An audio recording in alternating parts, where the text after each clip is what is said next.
Okay, so we're getting ready to fabricate this chicken. We have the breast, we have the legs, wings, thighs, and in the fabrication process, the first thing you want to do is start with the breast. So you want to make your first cut down the middle, and then you're going to break it down from there.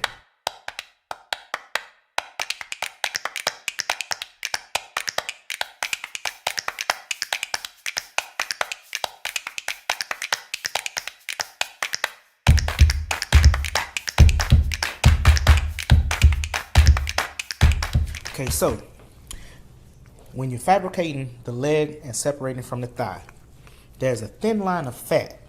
You want to line your knife up right with that vein.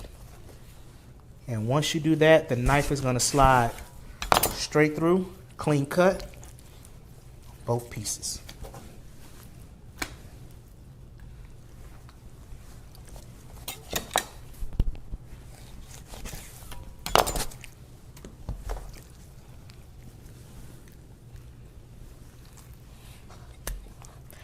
Here is where you find your chicken tender.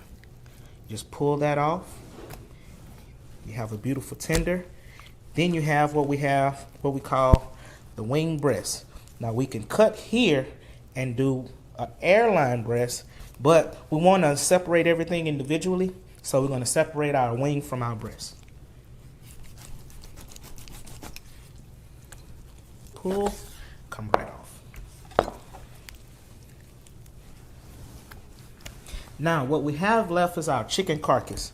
If you want to make a delicious chicken stock or chicken broth, don't throw this away. You boil it, and the flavor you're going to get from this, you cannot duplicate.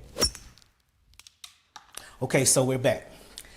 We're getting ready to make the New Orleans style wet batter.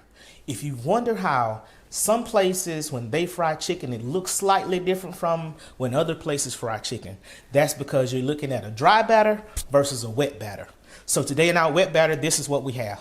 We have all-purpose flour, we have baking soda, we have cornstarch, we have baking powder, we have salt, we have Cajun seasoning, we have kosher salt, we also have a little bit of garlic powder, paprika, cayenne pepper. You can't have New Orleans style without cayenne pepper.